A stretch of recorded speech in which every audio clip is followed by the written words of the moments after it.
Pasado alas 7 na ng umaga, bukas na ang mga polling precincts sa buong bansa.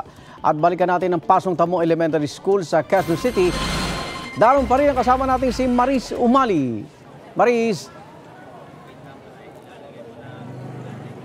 Igan, good morning. Napakarami na nga pong mga tao, mga botante, of course, dito sa Pasong Tamo Elementary School na isa sa mga eskwelahan. Iilan lamang sila sa buong Pilipinas na automated ang elections para ngayon sa barangay and SK elections. Nakikita po natin napakahaba ng pila dito.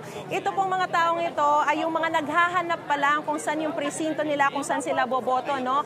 Kaya okay naman at tuloy-tuloy yung usad. Bagamat kanina meron tayong nakausap na hindi niya mahanap yung kanyang presinto kahit na dito po talaga siya bumoboto for 2 years already.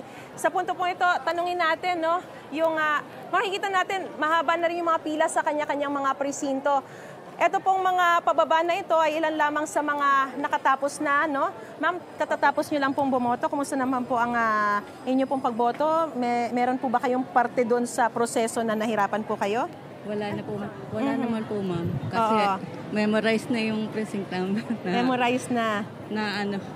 Mabilis naman po yung pag-usad ng mga pila? Opo, mabilis naman po. Oo. Yung pagboto nyo po ay sineshade nyo po ba? Paano po ba? Yung bilog po, shade. Alright. Opo. At wala naman lumagpas? Wala naman. Sigurado po kayong nabasa po, nakita nyo? Binasa po ng vote counting machine. Opo. Alright. Congrats po at nakaboto po tayo. Salamat po sa inyo pong pagtupad sa inyo pong tungkulin, no? Opo. Bilang isang mamamayan ng bansa. Salamat po, ingat po kayo. Salamat po. Ingat po.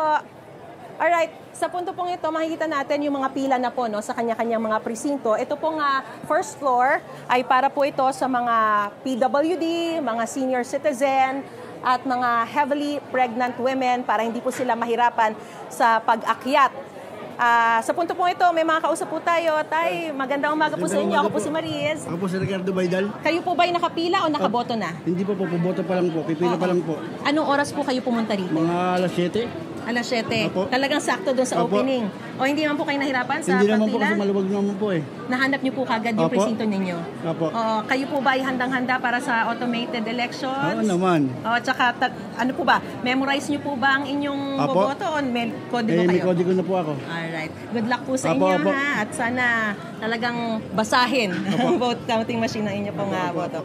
Ayan, sa mga sandali pong ito mga kapuso, ay makikita pa rin po natin, may mga poll watcher of course, dahil syempre kailangan maprotektahan din nila yung mga boto para sa kanilang mga kandidato. At nandito yung ilan sa mga katatapos lamang sa pagboto, halo-halo na po yan.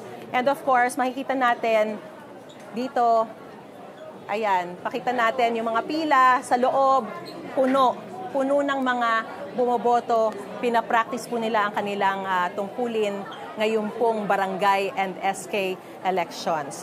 So, yan po muna ang latest na sitwasyon mula rito sa Pasong Tamo Elementary School. Balik sa inyo, Iga. Mga kapuso, para una ka sa mga balita, mag-subscribe sa GMA Integrated News sa YouTube. Sa mga kapuso abroad, subaybayan niyo po kami sa GMA Pinoy TV at sa www.gmanews.tv.